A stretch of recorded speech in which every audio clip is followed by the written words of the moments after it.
Extinction Rebellion and their plans to disrupt the London Marathon this weekend? Or will it be something to do with migrants? Because, of course, we've now got a variety of stories about how to deal with the migrant crisis. Rishi Sunak has already pretty much accepted that he won't be able to stop the boats before the next election.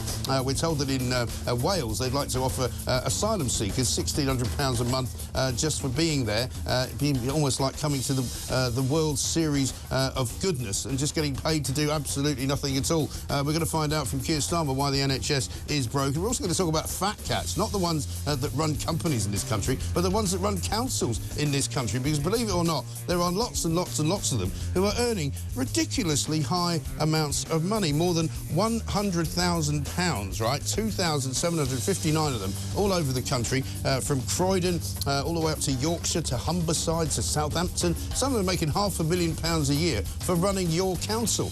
And it ain't pretty, I have to say. Why are we giving them so much money? This is where all the public money is actually going. But let's kick off, first of all, with William Clouston, who is, of course, the leader of the Social Democratic Party. We're going to talk to him about a great many things. But first up, we're going to talk to him about this Extinction Rebellion craziness that's going on. Apparently, they've offered the government some kind of ultimatum that if they don't do something by a certain date, all hell will break loose. Because, of course, as they know, and as they tell us every single day, the planet is ending. We're going to talk about posh yobs as well, because that bloke, Ed Red, the unready as I'm calling him, he jumped on a snooker table with a load of orange powder. It turns out he's the son of some very, very wealthy investor who's worth millions and millions and millions of pounds. He's got a sister who works for AstraZeneca, or he's got a brother who works for AstraZeneca, he's got a sister who does something else. You know, these posh boys and girls are ruining the lives of ordinary people by gluing themselves to motorways, you know, smashing up petrol pumps, jumping on snooker tables, disrupting the Grand National, and I believe something has to be done. And it can't any longer just be the regular law that deals with it, because they're clearly able to get around that. So we're going to explore ways of possibly punishing them. Maybe we go after Ed Red's daddy, who lives in a great big house in Cambridge. Maybe we'll confiscate his Range Rover. How about that, for a start? 0344 499 1000 is the number. You'll listen to me, Mike Graham, right here on the Independent Republic. This is TalkTV.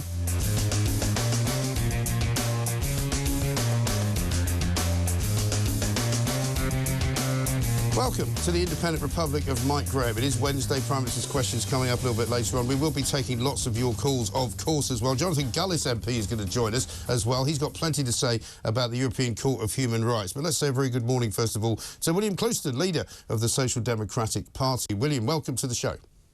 Morning, Mike.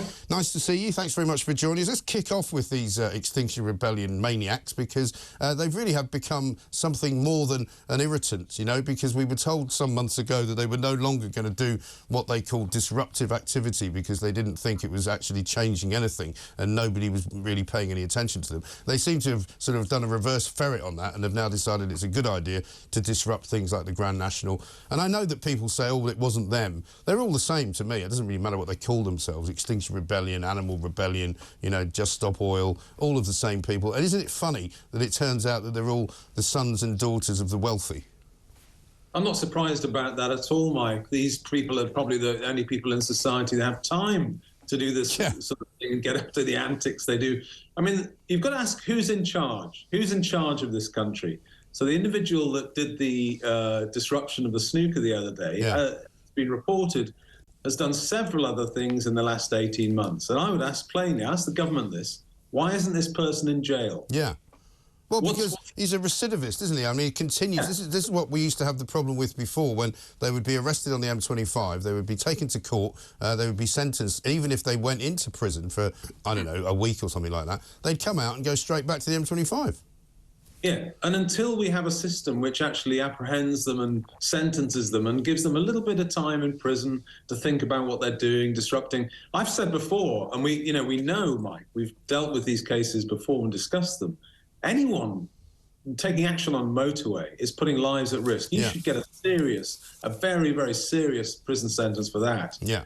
What do we have? Does the government have to wait until someone is actually killed? A police officer was injured in an event a few months ago.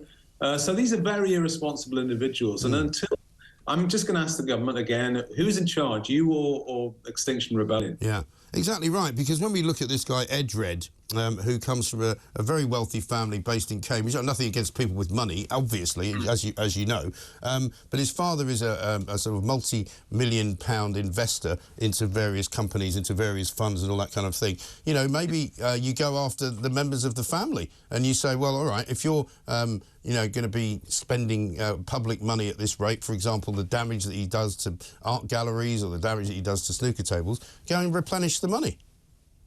Yeah, I mean, sins of the father. I don't think you can punish family members for what another family member does, but we should be aware of what's happening. And just to put it out there, what's happening is we've got a sort of woke elite. You had Matt Goodwin on the other day. Yes. He's written an excellent book about the new elite. What they do, Mike, is that they virtue signal. It's a status game, this.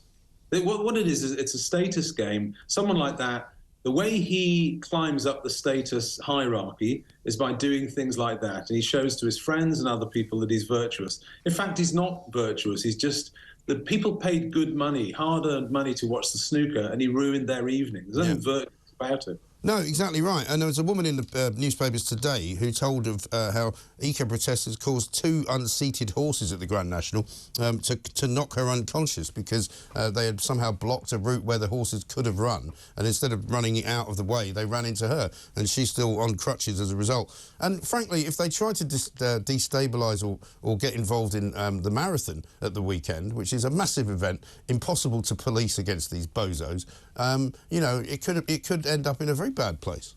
Well, it could be lethal. I mean, just to go back to the Grand National, the owner of one of the horses that died in the Grand National actually said that the unnecessary disruption stressed the horses, and you had a bad start from there, but they don't take any consequences for anything they do. No. Yeah, crazy that a marathon is a massive event. You start blocking things and disrupting the organisation of a marathon, you will have someone that has a cardiac arrest, and it'll be on you. Yeah.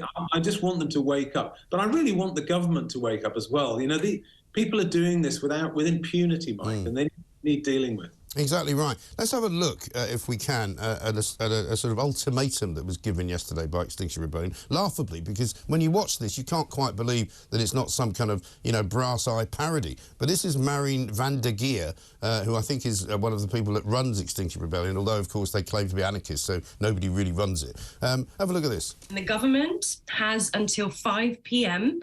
on Monday, the 24th of April, to agree to enter negotiations about the 2 collective demands that we have presented to them today. They've had decades to do something. Time is up. Yeah, sure it is. I mean, she might as well be sitting there stroking a cat or saying, you know, for heaven's sake, you know, what on earth do they think they're doing? And who do they think they are as well? It's utterly childish stuff, this. I mean, that is like a sort of thing you see on a parody account. Yeah, you know, I mean, what do we want? Yeah, we want it by X. I mean, who's in charge? You've got to remember, Mike, another point we've got to make is that all of this stuff's very, very anti-democratic. All of these people have votes, right? We have elections regularly. Put yourselves up and get yourselves elected. Yes. You know, and you speak to MPs, Mike, about this stuff. You speak to MPs, and these people never get in touch. No, of course they don't. And I was listening to some police organisations talking last night, and they also deliberately do not engage with the police. And the police say, look, normally, if people are demonstrating, you know, we make contact with them, we find out who is sort of running it, and we try and come to some arrangement whereby, you know, they can have their demonstration, but they can do it safely and without too much disruption to something like the marathon. But with Extinction Rebellion, they don't have that relationship with the police. They don't talk to them. They don't wish to have anything to do with them. And so the police are kind of flying blind on it. Well, they are, but again, we're governed by people that haven't. I mean, you know, Tory MPs will say the right things, but they don't actually do very much. We're governed by people that don't realise that if the incentives are wrong, this stuff will just get worse, right? So this individual at the snooker, he's got a history of doing loads of things. His status goes up in the group. He feels emboldened, and he will do more. And until the police and the government get a handle on it, it will just get worse. It's very like the migrant crisis, which we might talk about. You know, these people don't seem to understand the basic incentives. No, and again, the public sort of policy on it is out of date, because it's all very well saying we will curtail these kinds of demonstrations, or we will make sure that you can only demonstrate in certain ways. You know, these people are cleverer than that, and they will sort of somehow get around it. But I was interested in seeing a quote from a barrister this morning called Dennis Noel Kavanagh, who said that people who donate to these people might actually be sponsoring a crime, which could indeed mean that it could also be incitement to committing a crime. And that takes on some very interesting manoeuvrings, and he says the Proceeds of Crime Act could be brought to bear. So there are sort of remedies possibly in law if we look hard enough for them, and it might be then that it's not so much going after the family members or the father or anything like that, but certainly going after some of the big sponsors of this lot. And many of them are sort of ageing rock stars, people like Dale Vince, the ecotricity guy, who's quite open about the fact that he backs Just Stop Oil. He's given them £250,000 just the other week, you know. But if that becomes an incitement to commit crime, perhaps because they're so well funded, they can do all this stuff. Yeah, I mean, someone should tell Dale Vince that there are certainly better causes than that. Yeah, I don't know. I'm not. I mean, there may be a legal route to look at the proceeds, you know, and the donations. That might be a legal route. But Mike, I'm calling for a more direct route. I don't want to go 3 sides round a square to get this done. I want emergency legislation, if necessary, to say that if you block a public highway or whatever, you just get you do some time. You go to prison. That's what we want. Yes. And that would sort it out. And then someone would say, oh yeah, but it doesn't sort. It's not a cure. Well, it's a cure for the time that this individual is in prison, right?